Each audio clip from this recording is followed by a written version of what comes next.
مجلس کی قبولیت کے لیے، فرش ادا کی قبولیت کے لیے جو جس طرح اور جتنے جتنے قدم چل کر آیا ہے، پروردگار اس کے ہر ایک قدم پر مولا حسین کی مجلس کا اجر لکھیں،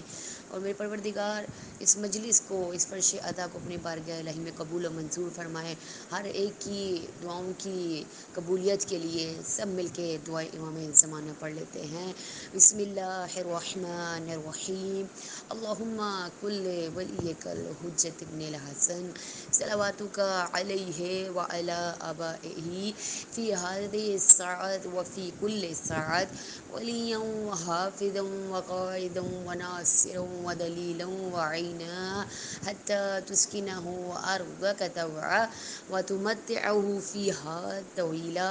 برحمتک یا ارحم الراحمین۔ اللہم صلی علی محمد وآل محمد۔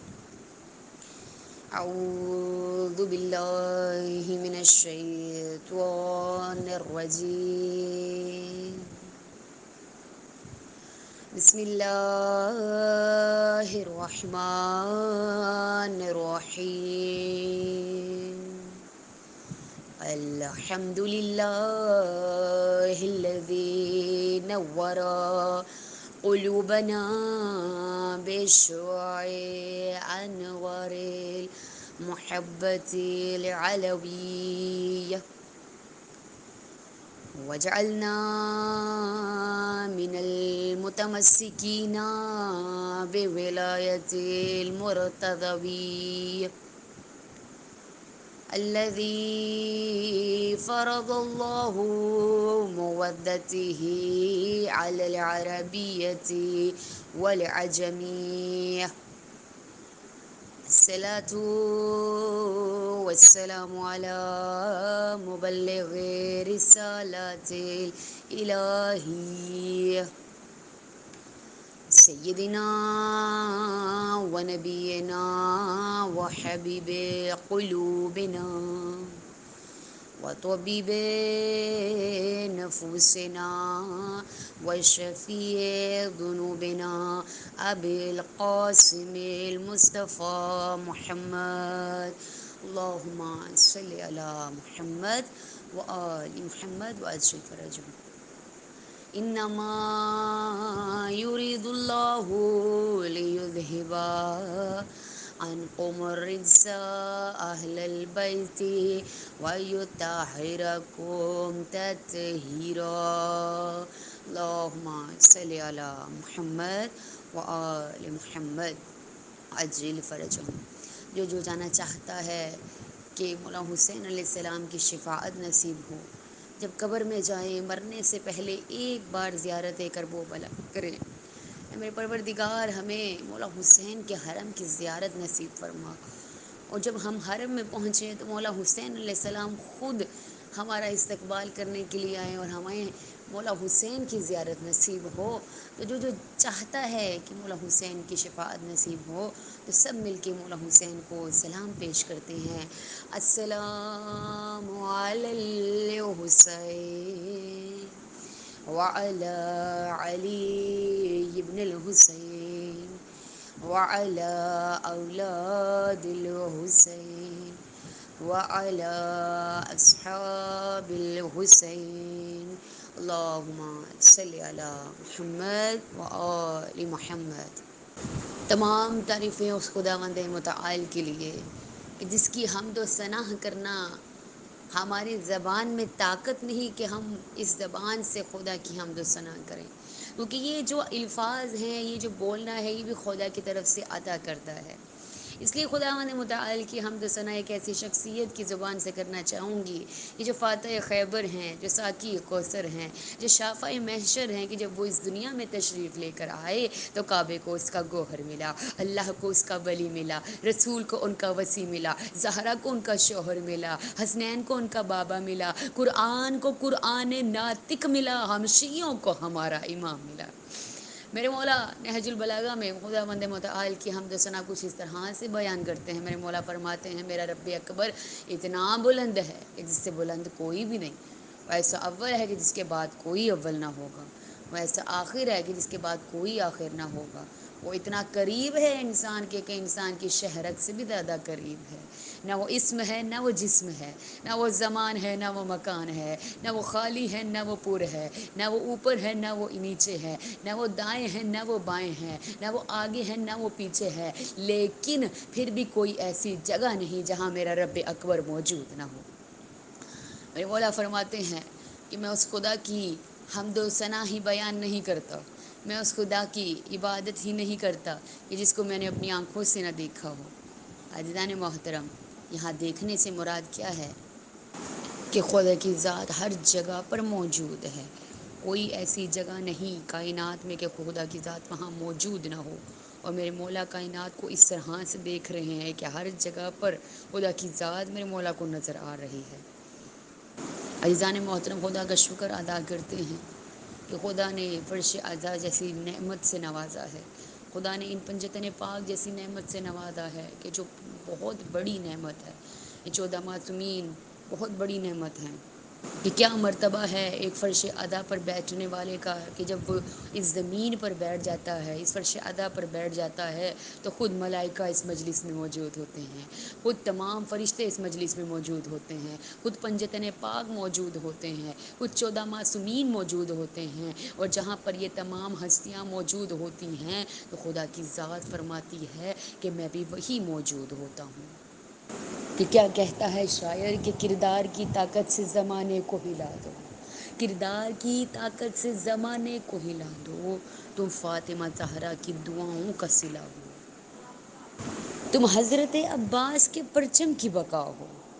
تم نعرہ حیدر ہو، حلمن کی صدا ہو. حسرت سے تمہیں دیکھتے ہیں شاہ مشرقین، حسرت سے تمہیں دیکھتے ہیں شاہ مشرقین. سب مل کے کہو دوستو لبیک یا حسین، لبیک یا حسین، لبیک یا حسین. اللہم صلی علی محمد و آل محمد. کیا عظمت ہے ایک زائر حسین کی کہ جب وہ مولا حسین کے 40ویں پر 40 پر کربلا جاتا ہے تو ہر ایک قدم پہ اللہ اس کو اس کے اجر کا ثواب دے رہا ہے. ملائکہ کو اس کے اوپر جو ہے بھیج رہا ہے تاکہ وہ اس کے گناہوں کو بخش دیں. اور یہاں اسی کے حوالے سے ایک روایت پیش کرتی چلوں کہ ہمارے چھٹے امام فرماتے ہیں کہ جو کربلا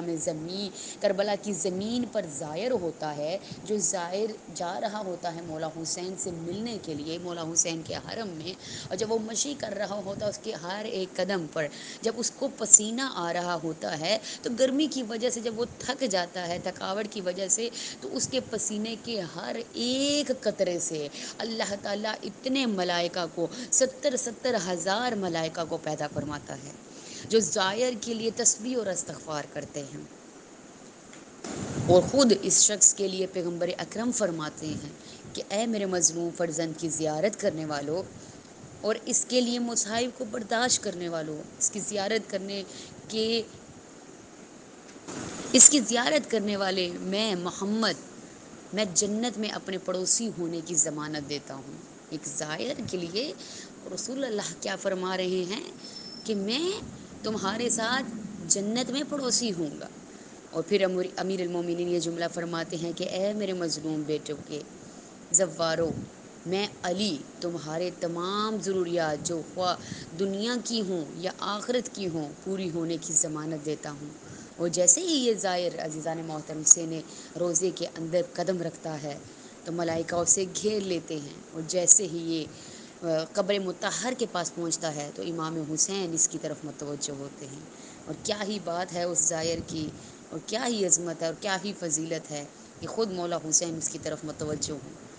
اس کے لیے دعائیں مغفرت کرتے ہیں میرے مولا. اور جب مولا دعا کے لیے ہاتھوں کو بلند کرتے ہیں تو اس کی مغفرت کے لیے تمام انبیاء، تمام ملائکہ اس کے ساتھ مولا حسین علیہ السلام کے ساتھ زائر کے لیے شامل دعا ہو جاتے ہیں.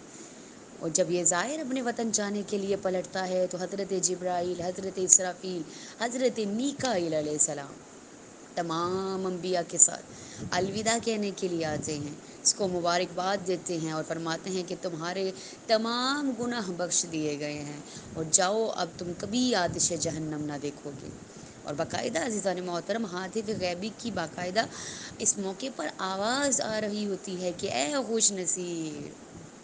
تمہیں جنت مبارک، تم جب اس دنیا سے رخصت ہوگے تو سب سے پہلے مظلوم کربلا مولا حسین علیہ السلام تمہاری زیارت کے لیے آئیں گے۔ کیا اوقات ہے ہماری عزیزان محترم، اور مولا حسین علیہ السلام جو حجت خدا ہیں اور اللہ کے پسندیدہ بندوں میں سے ہیں، وہ ہماری زیارت کے لیے آئیں گے۔ عزیزان محترم، کیا رتبہ و مقام ہے ایک زائر کا۔ اور عزیزان محترم، خود زیارت حسین کرنے والا شخص تکالیف سے دور ہوتا ہے، ہر حاجت پوری ہوتی ہے۔ اور مولا حسین جب خود ضمانت دے رہے ہوں، مولا امیر المومنین کو ضمانت دے رہے ہیں کہ میں اس شخص کی ہر دنیاوی ہر اخروی حاجت کو پورا کرتا ہوں۔ اور یہاں پہ آپ کے سامنے حدیث بیان کرتی چلوں زیارت الکاملہ سے، کہ جو کتاب کامل الزیارات ہے اس میں آپ کے سامنے حدیث پیش کرتے چلوں کہ فرماتے ہیں کہ اس نے کہا، یعنی کہ ہشام بن حکم سے، وہ فضیل بن یسار سے کہتا ہے کہ اس نے کہا کہ امام عبداللہ نے فرمایا، ابو عبداللہ نے فرمایا کہ تمہاری جانب ایک قبر حسین ہے، جو بھی اس پر جاتا ہے تو اللہ عز و جل اس کی مصیبت دور کر دیتا ہے اور اس کی ہر حاجت کو پورا کرتا ہے۔ اور ایک جگہ اور فرماتے ہیں، ابو الاسواح کنانی سے یہ روایت ہے، وہ کہتے ہیں کہ امام ابو عبداللہ کو فرماتے ہوئے سنا کہ تمہاری جانب ایک قبر ہے، یعنی قبر حسین علیہ السلام، جو مصیبت زدہ اس قبر پر آتا ہے اللہ عز و جل اس سے مصیبت کو دور کر دیتا ہے اور اس کی حاجت کو پورا کرتا ہے۔ اور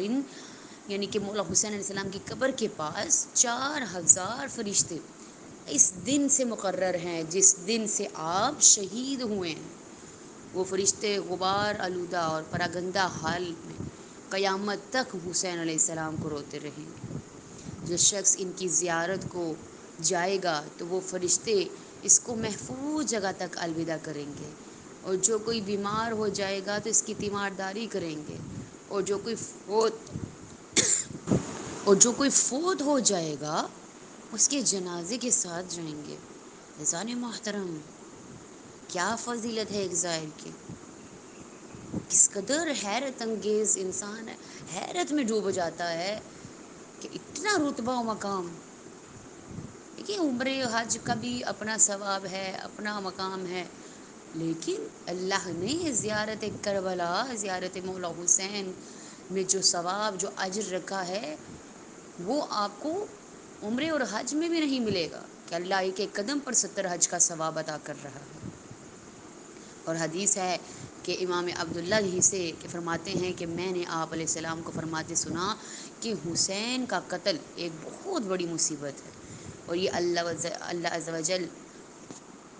پر حق ہے کہ اس قبر حسین پر جو بھی مصیبت زدہ آئے، جو بھی مصیبت زدہ یعنی کہ جو بھی مصیبت میں گرفتار ہوا آئے گا، اور اس کے ثواب سے اس کو خوش کر دیں گے، یعنی کہ اس کی مصیبت کو بھی دور کریں گے اور پھر اس کو اجر بھی عطا کریں گے۔